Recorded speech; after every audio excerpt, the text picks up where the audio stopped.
السلام عليكم ورحمة الله وبركاته.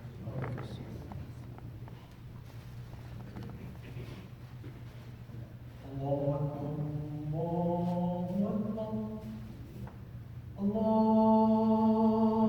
أكبر الله أكبر. أشهد أن لا إله إلا الله.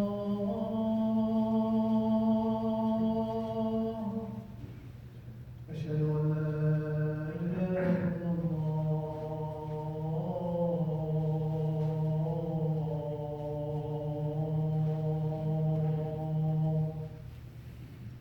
أشهد أن محمدا رسول الله.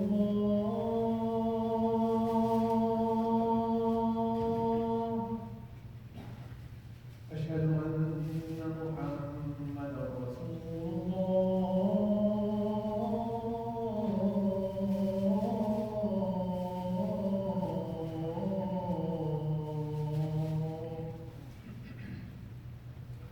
حي على الصلاة.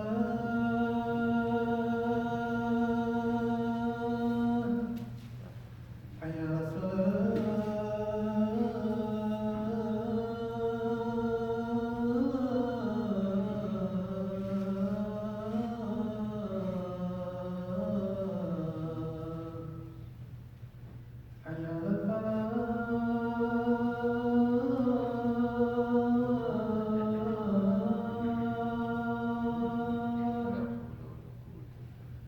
حي على الفلاح.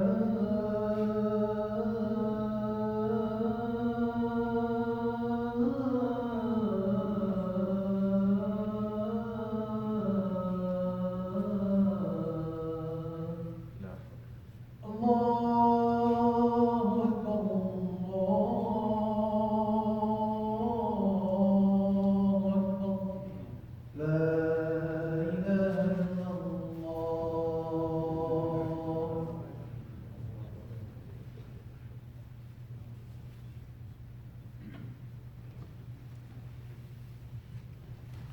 إن الحمد لله نحمده تعالى ونشكره ونستعين به ونسترشده ونعوذ بالله من شرور أنفسنا ومن سيئات أعمالنا.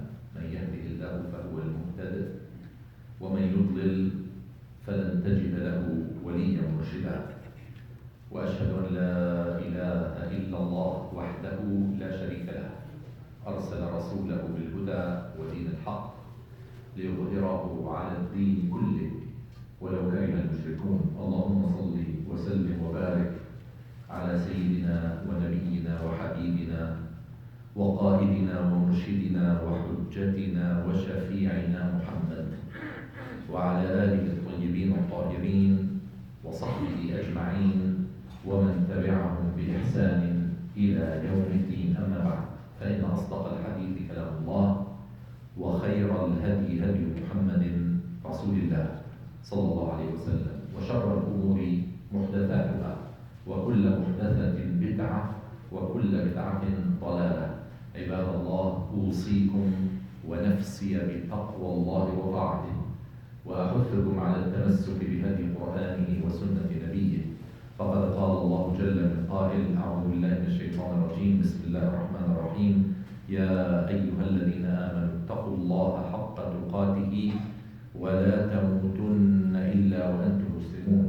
يا أيها الناس اتقوا ربكم الذي خلقكم من نفس واحدة وخلق منها زوجها وبث منهما رجالا كثيرا ونساء واتقوا الله الذي تساءلون به والأرحام إن الله كان عليكم رقيبا.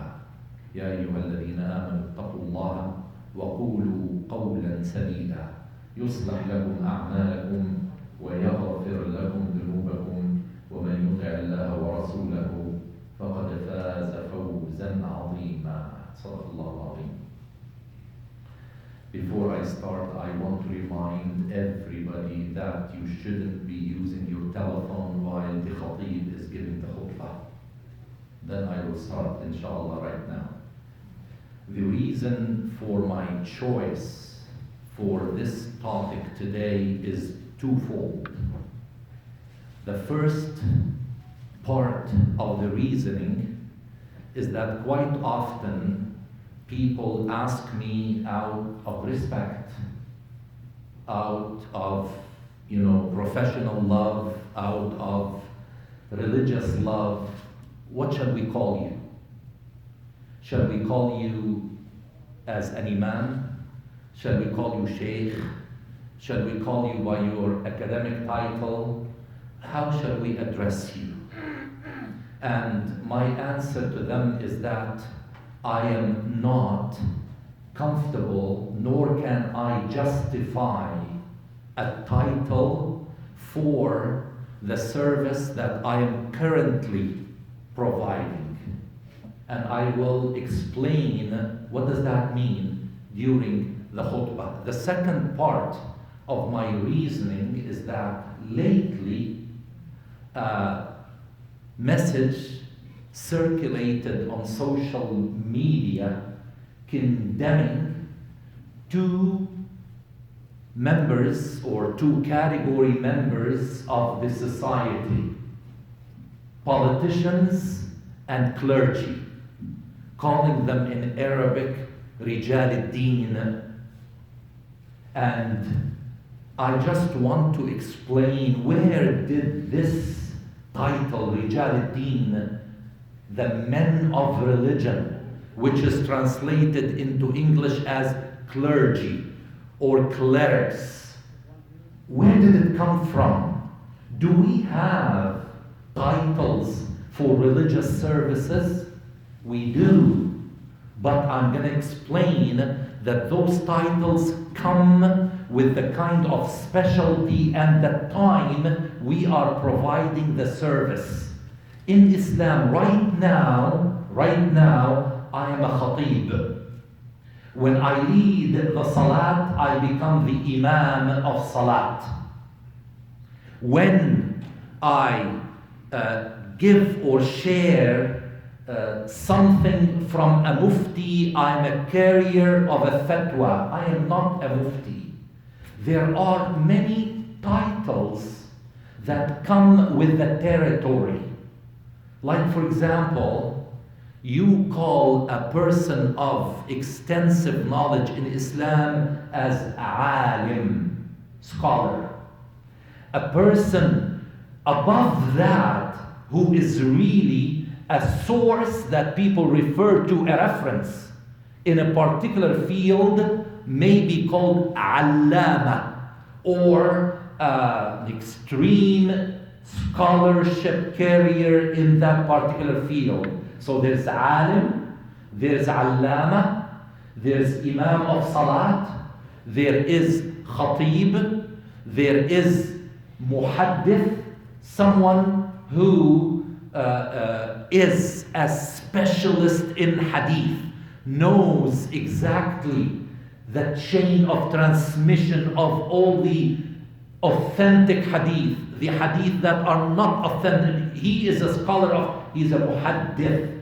There is a qari, someone who knows all 10 styles of reciting the Quran. There is a muqri, someone who teaches those styles of recitation, qari and muqri. There is a hafiz, al-hafiz ibn Kathir, al-hafiz ibn Hajar. These are people who knew the Quran inside out.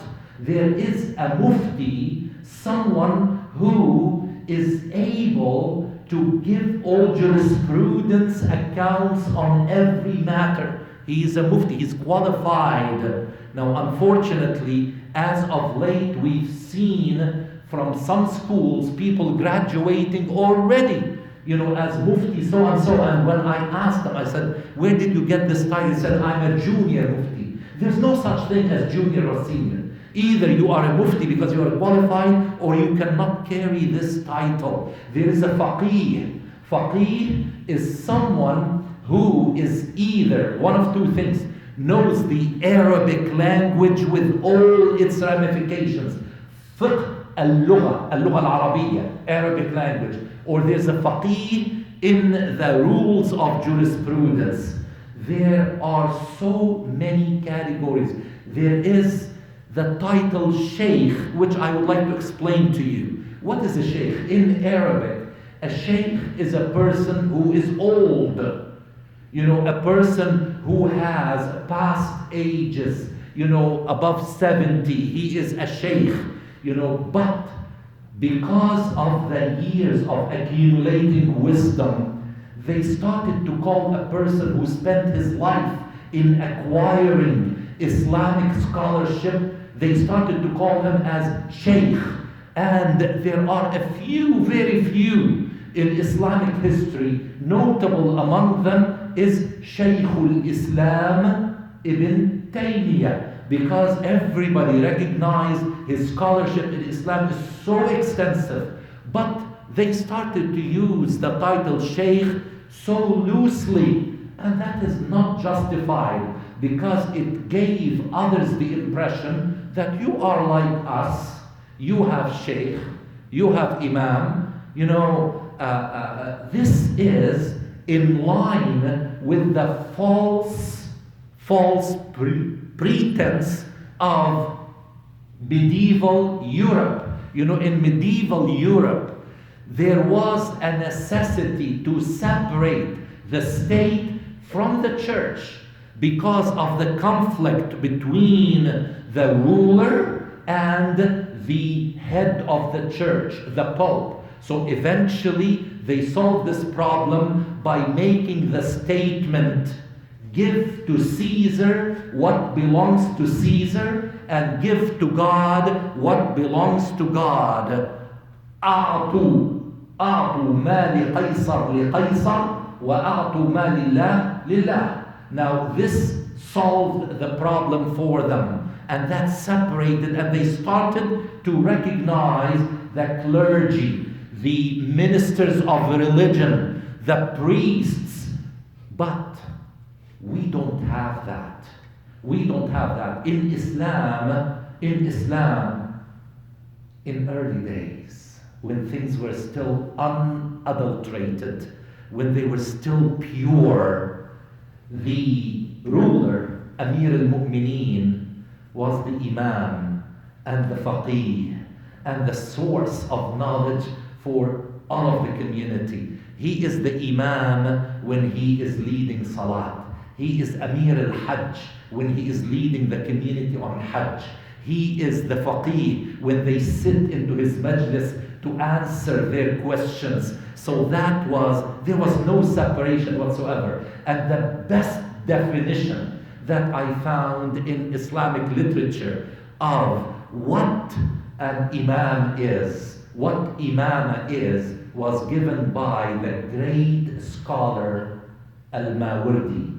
Al-Mawardi was the head judge towards the end of the Abbasid Caliphate.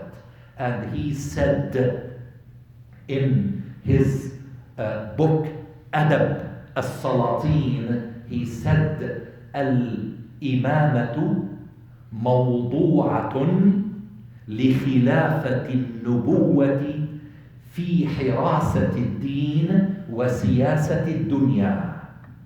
Meaning that the title Imam, which means leader, is given as a vicegerent, as a representative of the teachings of prophethood in safeguarding the deen and in establishing the rules of engagement within the community. This is what is meant by siyasat dunya. It doesn't mean to be a politician that wants to take over. It doesn't mean that at all. Okay, that's what Al-Mawardi said. And Ibn Khaldun followed him by giving four descriptions for the Imam ruler. Remember in Bani Israel, Al-Nabi, Al-Malik, the last prophet who was also a Malik was Sulaiman, and that was one and the same. So in Islam, the Imam ruler should have, according to Ibn Khaldun, 4 characteristics. He should be a alim, he should have kifaya, meaning that he may not go to people and say, please, I need money to live. No, the Baytu Mal al-Muslimin should give him enough to be self-sufficient, and he should have sound senses to be able to give fatwa, and he should have sound body organs so that he can lead the community in their campaigns, in their ghazawat, if he needs to defend the state, like Muhammad al-Fatih, like others who were in that status. So this is what Ibn Khaldun said. So in Islam, it's all one and the same, without titles. It's just a duty. It's a taklif, not a tashrif. It is not meant to acquire that dignified status. I am the supreme mufti of this country. Unfortunately, we started to put a halo on people who assumed this position by giving them titles and dealing with them as Sa'adat al-Mufti, Your Excellence, the Mufti of so-and-so, Your Highness, Your Eminence, Your Fadila, Your this, Your that, and we cannot talk to them as people used to talk to Umar ibn al-Khattab. This is history, and that is why people started to dislike that position, which is alien. To start with, Islam doesn't have it. Actually, Allah subhanahu wa ta'ala told us that in Islam, every Muslim should be Rajul Deen.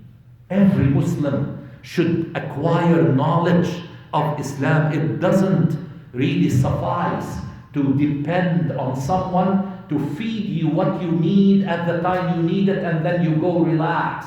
No.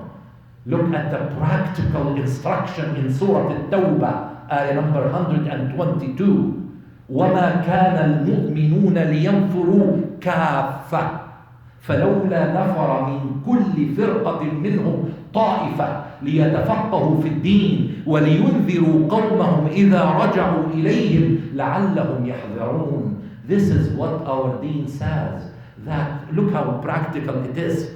Allah subhanahu wa ta'ala is telling us it is practically impossible for all the believers, all the community of believers to go and acquire all the knowledge of Islam. It's impossible. So let there be from every community a group of them who will go and seek such knowledge so that they can teach members of their community upon their return. To be the khatib, to be the imam, to be the leader that will explain things to them so that they will learn it, and to warn them in matters of halal and haram. وَلِيُنذِرُوا قَوْمَهُمْ إِذَا رَجَعُوا إِلَيْهِمْ لَعَلَّهُمْ يَحْذَرُونَ, so that they can be warned. Don't go there, this is haram. Do this, this is halal. This is right, this is wrong. This is how practical it is. Now, don't be like them. Like who? Like the people of the book, Al-Yahud wal-Nasara. اتخذوا أحبارهم ورهبانهم أربابا من دون الله والمسيح ابن مريم وما أمروا إلا ليعبدوا الله سبحانه عما يشركون. وما أمروا إلا ليعبدوا إلها واحدا. I made a mistake. وما أمروا إلا ليعبدوا إلها واحدا سبحانه عما يشركون. That those people, they started to ascribe deity characteristics to their monks and their priests and their ministers of religion. They started to make them like they made Isa ibn Maryam as God himself. And they were commanded not to worship anyone but one God. Glorified is He from what they ascribe partners unto Him. This is what Allah subhanahu wa ta'ala, ayah number 31 of Surah At-Tawbah as well. But unfortunately, we quickly became like them. We started to make a certain group of people as these are Rijal al-Deen, when that should never be the case. All of us should learn our deen to certain extents without waiting to be called by titles. This is not right. Unfortunately, we know that there are, the imams of Salatin, as they call them, but the best categorization of the ulama al-Muslimin was given by Salih bin Uthaymeen, the great scholar, may Allah bless his soul. He said there are three categories of ulama al-Muslimin. There are ulama al-dawla, number two ulama al-ummah, and there are ulama al-millah. Now, he said there are those scholars who acquire knowledge and they work under the direction of the head of state. The head of state decides on something, so he calls upon those scholars and asks them for a statement to justify their decision. So they go and they stretch the nusus. They stretch the ayat of Quran and the ahadith to say, here you are. You can now pass what you wanted to pass. These are ulama al-dawla. And then there are ulama al-ummah, those who look at the needs of the community. And they find the fatawa that will allow them to live in practical fields of life. Now, this, to give you an example, that's how the allowance given by some scholars for buying property on mortgage. They found that, okay, the practical needs of people in the community is to do it or go in this way, and they gave a fatwa that mortgage is allowed. So these are ulama al-ummah. Now, ulama al-millah, they are the scholars who pass their fatawa, their jurisprudence rules, based on abstract teachings of the deen. No practical, no nothing. They just, this is what deen is, and this is where the fatawa are. Now, there are many qualified scholars who say, but that is not going to help the people. So we really need something in between ulama al-ummah and ulama al-millah, so that they can take the needs of, because they said there is fiqh al-maqasid, fiqh al-waqi', so many fiqh. So they justified a mixing of these two categories. Now, one last thing before I sit for the second khutbah, I would like to mention that some people insist that in order for you to be an imam or a khatib or this, you have to graduate from a religious institution. Now, I would say, not because I didn't, but my research confirms that who said so? Who said so? Many, actually the majority of the scholars that are being studied at religious institutions never went to institutions. They never graduated with a PhD in Islamic studies. But it is the convenient and the right thing to do to have such institutions, to bring under one roof all Islamic scholarship, to provide it to those who would like to get that knowledge. Now, if we look at lawyers, at physicians, at dentists, at engineers, at all professions, and we look at people who graduate from such institutions, we find that they all make mistakes. There isn't a dentist that did not make a mistake or does not make a mistake or will make a mistake. Or a lawyer or engineer, they will make mistakes. So will graduates of such institutions. They will make mistakes. They will make mistakes. Now, to graduate from an Islamic institution does not make you a mu'min. You know, you probably heard that there is Al-Jami'a Al-Islamiyya fi Tel Aviv. Did you hear that? There is the Islamic University in Tel Aviv. And people go and study there in order to launch them to fight Islam and Muslims. We know that Orientalists, al-Mustashriqeen, some of them are unbelievable scholars of Islam. But their purpose to study Islam is to fight it. They're not believers. So why do we see on social media and in public Muslim scholars, fighting with each other and calling each other names? And why? Why do we do that? People make mistakes. They make mistakes. Let's be forgiving. Let's, كل ابن آدم خطاء. We all make mistakes. So to conclude the first khutbah, there's no such thing as clergy in Islam.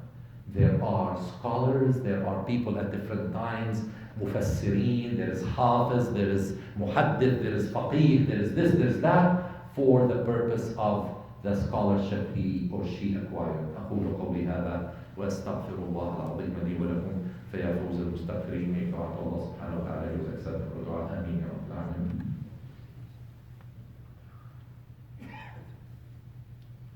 الحمد لله وأشهد أن لا إله إلا الله والصلاة والسلام على رسول الله وعلى آله وصحبه ومن والاه.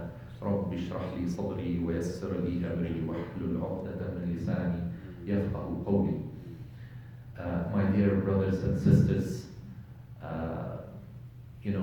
something great is happening, inshallah, in London, where for the last 3 months, the people who were asked to serve the community in the capacity of imams of salat, khatib of Jumu'ah, lecturers in certain topics,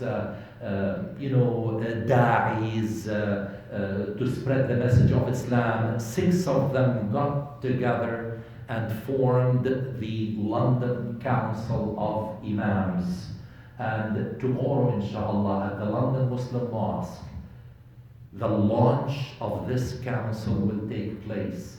And it will be great if most members of the community will be in attendance to recognize the importance of having all the imams in London speak with one voice, inshallah.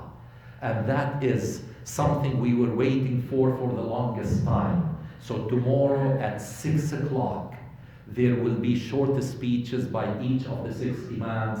There will be open mic, meaning questions, answers about different areas of specialties that they have. There will be nasheeds, there will be refreshments, there will be celebration of this milestone in the life of the Muslim community. And that actually demonstrates what our view of Islamic service is all about. So I invite all of you, 6 o'clock tomorrow at the London Muslim Mosque. اللهم صل على محمد وعلى آل محمد كما صليت على إبراهيم وعلى آل إبراهيم وبارك على محمد وعلى آل محمد كما باركت على إبراهيم وعلى آل إبراهيم في العالمين إنك حميد مجيد. اللهم اغفر لنا ذنوبنا وخطايانا وإسرافنا في أمرنا وكفر عنا سيئاتنا. اللهم أرنا الحق حقا وارزقنا اتباعه وأرنا الباطل باطلا وارزقنا اجتنابه.